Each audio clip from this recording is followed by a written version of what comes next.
Imagínate esta escena. Es el 18 de noviembre de 1998. La tensión entre Estados Unidos e Irak va en aumento.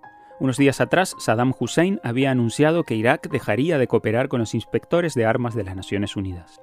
España acaba de pedir al Reino Unido la extradición del dictador chileno Augusto Pinochet, y en Venezuela, Hugo Chávez se perfila como el ganador de las próximas elecciones del 6 de diciembre. Pero ese día, en el cuartel general de las Naciones Unidas en Nueva York, les preocupa otro tema. El secretario general Kofi Annan está a punto de inaugurar una estatua en el jardín de la ONU. Se trata de un elefante de bronce, de tamaño natural, y es un regalo de Kenia, Namibia y Nepal a las Naciones Unidas. Pero para las autoridades de la ONU, la estatua tiene un problema grande. El día anterior se había convocado una reunión urgente de altos cargos para debatir sobre este problema y tratar de encontrar una solución. Afortunadamente, luego de 5 horas de reunión, las mentes iluminadas de los jerarcas lograron un acuerdo de última hora. El tema que tanto preocupa a los miembros de la ONU es el tamaño del pene del animal. Esa mañana, mientras Kofi Annan se prepara para hacer el discurso inaugural de la estatua, Mikhail, el artista búlgaro que ha tardado 22 años en crearla, no puede creer lo que está pasando. Hoy, más de 20 años después de ese día que marcó la carrera del escultor, Mikhail, a sus 90 años, ha accedido a contarnos su historia y la de su elefante. Soy Martín Aro y esto es Guardianes de la Memoria, el podcast que te cuenta las historias que viven en los objetos. Buenos días, Martín. Buenos días, Mikhail. Gracias por atendernos. ¿Cómo está usted? Estoy muy bien, gracias. Mikhail, ¿nos podría decir su nombre completo? My name is Mikhail Simenov. Mi nombre es Mikhail Simenov. Uso el nombre Mikhail como artista. Todos mis trabajos están firmados como Mikhail. Y cuéntenos, ¿dónde nació? I was born in Bulgaria in 1929. Yo nací en Bulgaria en 1929 y cuando era un adolescente de 15 años, al final de la Segunda Guerra Mundial, los rusos instalaron en Bulgaria un régimen comunista. ¿Y qué recuerdos tiene usted de esa época? Pues usted sabe, yo era joven, todo iba bien, pero cuando llegaron los rusos fue terrible. Muchísimas personas fueron asesinadas, mi familia sufrió mucho, mi padre fue a prisión, pasaron cosas terribles. Poco tiempo después fui a la Academia de Arte. Estudié durante 6 años antes de convertirme en artista profesional. ¿Y qué tipo de obras hacía en Bulgaria? Monumentos públicos y esculturas búlgaras, mayormente bronces. Y 10 años más tarde instalé un monumento en el centro de Sofía, junto a la catedral, la Gran Catedral. Era una escultura de un personaje histórico, y esto molestó al Partido Comunista, este monumento. Ellos ordenaron destruir toda mi... Bueno, yo tenía muchos contratos para obras públicas. Todo fue cancelado en una tarde y me convertí en una persona en gran peligro. Fue declarado enemigo del Estado, ¿verdad? Sí, entonces lo que sucedió fue que logré abandonar el país e ir a Túnez, donde viví durante 6 años antes de venir a los Estados Unidos, a Nueva York. ¿Y eso fue en los 70s más o menos? Eso fue en los 70s, sí. Y entonces, estando ya en Estados Unidos, fue que se le ocurrió la idea de hacer el molde del elefante, ¿verdad? Sí, de hacer un molde de un elefante vivo en África. Comencé a buscar cómo hacerlo, dónde hacerlo. Así que fui a Kenia y entonces los keniatas estuvieron de acuerdo en que yo podría hacerlo en Kenia. ¿Y cuál era la idea principal de la estatua? La idea principal es que él sería el representante de todos los animales salvajes, no solo de sí mismo como elefante. Entonces, para organizar eso, creé una fundación con miembros internacionales de Suecia, Suiza, Francia. Había 7 personas, críticos de arte, filósofos, y ellos se convirtieron en los custodios del elefante, porque el elefante, claro, no puede representarse a sí mismo, entonces ellos eran sus representantes. Entonces hice un contrato con la fundación que yo iría a África, que inmovilizaría a un elefante, que le haría un molde y luego haría una estatua de bronce y le devolvería su imagen. Y así le devolvería su dignidad, por así decirlo.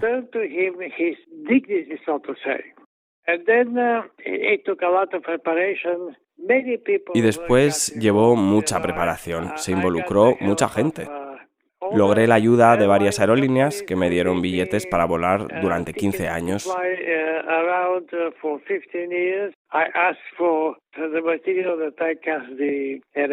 Pedí el material para hacer el molde del elefante. Alginato es una cosa que usan los dentistas para hacer moldes en la boca de los pacientes, ¿sabes? Normalmente ellos mezclan una onza. Yo mezclo miles de libras al mismo tiempo. Entonces necesitaba mucho material. Llamé a Kelco, una compañía en California que produce alginato, y les dije lo que quería hacer, por qué lo quería hacer, y les pedí su ayuda. Me dieron 1000 libras de material original y fue transformado en el que yo necesitaba para hacer el molde. Técnicamente obtuve el apoyo de la gente de la vida silvestre de Kenia. Ellos le preguntaron a Richard Leakey, el hijo de Leakey, el antropólogo, de la gente que trabaja con elefantes, y estaban todos muy entusiasmados. ¿Y qué pasó luego? Finalmente, en 1980, fui a África para hacer el molde del elefante. Me siguieron agencias de fotografía como Gamma, Magnum, agencias de fotografía europeas, periodistas, 30 periodistas de varios periódicos. La BBC estaba allí, Reuters estaba allí, todo el mundo allí como testigos del moldeado del elefante. Fue algo muy emocionante lo que pasó allí en el norte de Kenia. ¿Y qué tipo de elefante buscaba usted? Yo necesitaba un elefante macho, porque los machos son singulares. Ellos están solos en los arbustos. Las hembras están siempre en la manada, y no se puede molestar a una manada de elefantes porque te pueden pisotear. Claro. Así que fue todo muy bien. Se inmovilizó al elefante. La inmovilización no era una cosa fácil en esa época. Ahora se inmovilizan mejor porque hay más experiencia, pero yo tuve que esperar a que el veterinario aprendiera a hacerlo en los arbustos.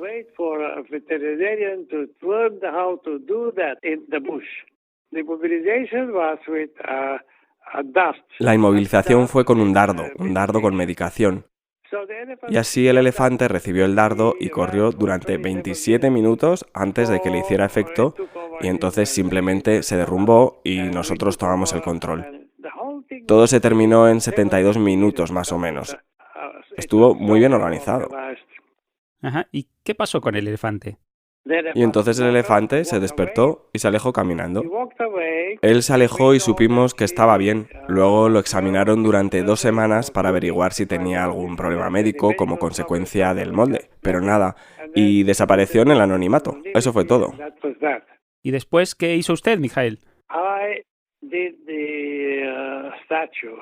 Hice la estatua. Llevó 5 años hacer el modelo. Verá, yo soy escultor. Puedo hacer un elefante o cualquier otra cosa en cualquier momento sin toda esta complicación. Pero yo quería hacer un molde de un elefante. Quería ser capaz de tocar el elefante, de sentir al elefante durmiendo, de sentir el latido del corazón del elefante, ya sabe. La idea era construir un símbolo de la vida silvestre, un poderoso símbolo de la fauna. En ese punto, y antes de seguir con el relato de Mikhail, me dio curiosidad por saber más sobre el estado actual de los elefantes, así que decidí llamar a Luis Suárez, no el jugador de fútbol. Luis Suárez, el responsable del programa de especies amenazadas en WWF España. Después de explicarle un poco sobre la historia del elefante de Mikhail, le pregunté a Luis sobre el estado actual de los elefantes en el mundo. Bueno, los elefantes están ahora mismo catalogados como especies en peligro. Su población está disminuyendo a gran velocidad, sobre todo porque se estima que todos los años, sobre todo de la población de elefantes africanos, pues están matando alrededor de entre 20 y 30.000 ejemplares, ¿no? El motivo de esta persecución masiva es sobre todo su colmillo, ¿no? El marfil, que está compuesto su colmillo, que se está traficando de forma ilegal, sobre todo países del sudeste asiático y a ciertos mercados, como puede ser el mercado chino, donde tienen pues una gran demanda como producto de decoración y sobre todo como producto de lujo, ¿no? Y Luis, en comparación con los años 80, cuando Mikhail hizo el molde de su elefante, ¿ha mejorado en algo la situación? No, ha empeorado sensiblemente desde los años 80. Se calcula que de una población que podía haber superior a los 600.000 ejemplares prácticamente hace 20 o 30 años, estamos hablando de menos de 400.000 ahora mismo, y con una población que en algunos lugares ha descendido hasta el 90%, ¿no? Dependiendo de las zonas. ¿Y en qué están ustedes como organización ahora mismo con este tema?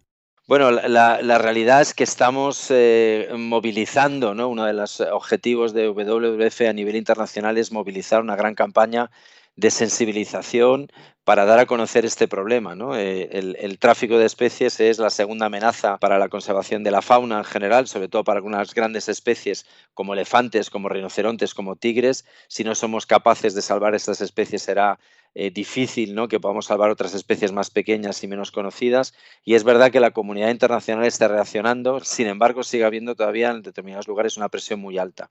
Si somos capaces de frenar esa presión, si somos capaces también de reducir esa demanda, conseguiremos que haya menos presión en las poblaciones salvajes y que éstas empiecen a recuperarse, ¿no? El siguiente reto será garantizar que estas nuevas poblaciones tengan espacio suficiente para poderse mover libremente, para no quedarse aisladas en pequeñas zonas protegidas y para, por lo tanto, tener un futuro. Y Luis, ¿qué te parece la idea que tuvo en su momento Mikhail de hacer un molde de un elefante? Bueno, yo creo que hoy en día sigue siendo importante, ¿no?, que acerquemos de alguna forma la naturaleza a las personas, ¿no? Está claro que a través de los medios, sobre todo audiovisuales, uno hoy en día puede prácticamente meterse dentro de la vida de un elefante de cualquier otra especie desde el salón de tu casa y a través de una maravillosa pantalla, ¿no? Pero es cierto que a veces no somos conscientes, por ejemplo, del tamaño tan colosal que pueden alcanzar estos animales, ¿no? Y de lo majestuosos que pueden llegar a ser, a menos que te vayas directamente a visitarlos sobre el terreno. El hacerlo al revés y de una forma además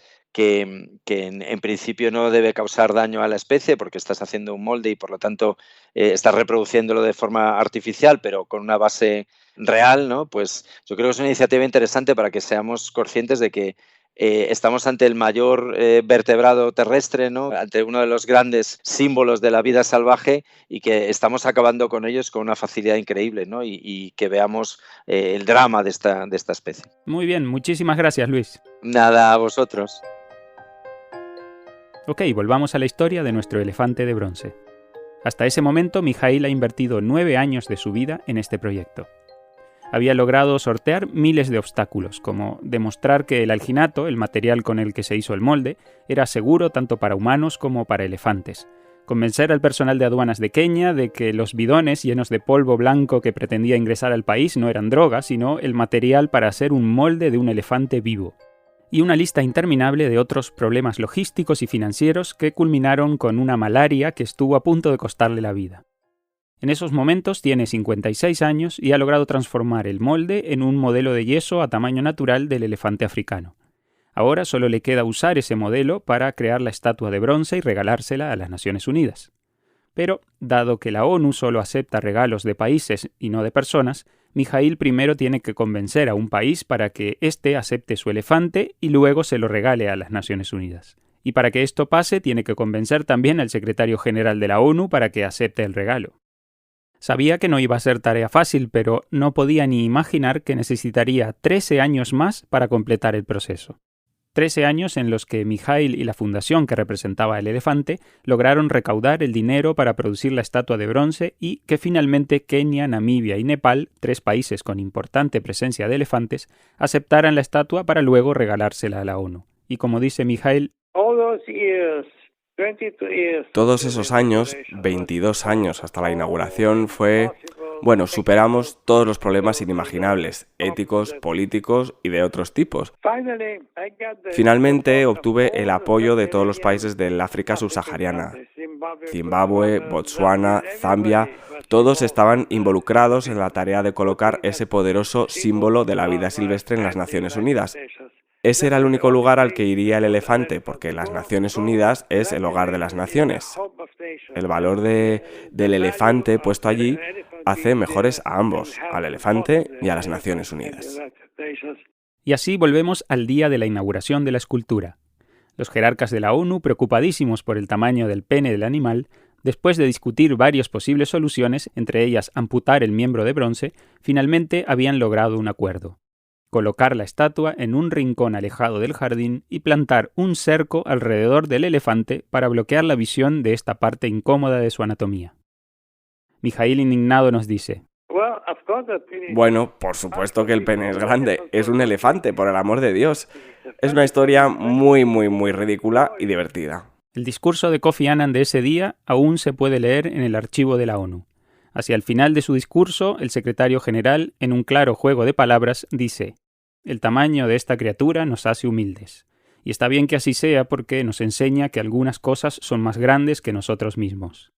Y más adelante dice: y así como el animal que nunca olvida, dejemos que este elefante represente nuestra memoria institucional. Recordemos que cuando las nuevas generaciones vengan a este jardín siendo personas adultas, este elefante todavía estará aquí. Que cuando pasemos a su lado en los próximos días y años, sus 5 toneladas nos recuerden que todos estamos en deuda con la Madre Tierra y que ignorarlo supone un peligro para nosotros mismos. Es como mínimo curioso ver la discrepancia entre el discurso y la realidad, ¿no? Al oír las palabras del secretario general, uno se imagina un elefante digno y orgulloso en un lugar muy destacado en el Jardín de las Naciones Unidas, una estatua que nos recuerda a todos nuestro verdadero lugar en la naturaleza. Pero la realidad es muy distinta. Hoy, más de 20 años después, el elefante sigue en un rincón alejado del jardín intentando salir de su cerco de la vergüenza. Durante todos estos años, Mijaíl no ha parado de enviar cartas a los distintos secretarios generales. La última la escribió en 2018 y va dirigida al actual secretario Antonio Guterres. En ella dice: en noviembre de este año se cumplirán 20 años desde que el elefante dormido de bronce fue cercado con arbustos de manera intencional, obstruyendo a la estatua y a su mensaje. Los 4 anteriores secretarios generales de la ONU, Kurt Waldheim, Javier Pérez de Cuellar, Boutros Boutros-Ghali y Kofi Annan, apoyaron y trabajaron activamente para ayudar en el proyecto de hacer un molde de un elefante vivo en el África silvestre e instalar su estatua en los cuarteles generales de la ONU en Nueva York. Kenia, Namibia y Nepal se convirtieron en donantes. Los países subsaharianos, Tailandia y la India también cooperaron. El proyecto reunió como nunca antes conservacionistas, ambientalistas, grandes corporaciones, profesionales médicos y de la vida salvaje, medios de comunicación internacionales y políticos. Espero sinceramente que usted libere al elefante dormido de su forzado disfraz y deje que el mundo lo vea tal y como es, un orgulloso mensajero de la fauna y un símbolo permanente del poder y belleza de la naturaleza en un mundo cada vez más frágil y fracturado. Respetuosamente y con mis mejores deseos, Mijaíl Simenov, escultor y presidente de la Fundación Cast the Sleeping Elephant. Por el momento, Mijaíl sigue esperando una respuesta. ¿Será que el mundo aún no está preparado para rendir cuentas al animal que nunca olvida? ¿Será que todavía hay gente que le preocupa más el pene del animal que el mensaje que la escultura intenta transmitir? ¿Hasta cuándo podremos seguir ignorando a la naturaleza? O igual es simplemente que sus excelencias están preocupadas por otros temas más importantes. Y con estas preguntas llegamos al final del episodio. Como siempre, espero que te haya gustado. En nuestro Twitter y Facebook, ahora tenemos Facebook, @G_de_la_memoria, podrás ver fotos de la escultura del elefante y más información sobre Mijaíl y su trabajo. Muchísimas gracias a Mijaíl Simenov por compartir su historia con nosotros, y gracias también a Luis Suárez de WWF España y a Mateo Sancho por doblar la voz de Mijaíl al castellano. Finalmente, no olvides enviarnos tus historias y ya sabes que si quieres contactar con nosotros, en nuestra página web guardianesdelamemoria.com encontrarás todas las vías para hacerlo. Seguimos esperando historias sobre el violín que me encontré flotando en el Atlántico. Si no sabes de lo que te estoy hablando, tendrás que escuchar el episodio 0 de este podcast. Gracias por estar ahí y no olvides suscribirte a este podcast en guardianesdelamemoria.com o en tu plataforma preferida de podcast. Soy Martín Aro y espero que nos volvamos a encontrar muy pronto. Guardianes de la Memoria, el podcast que te cuenta las historias que viven en los objetos.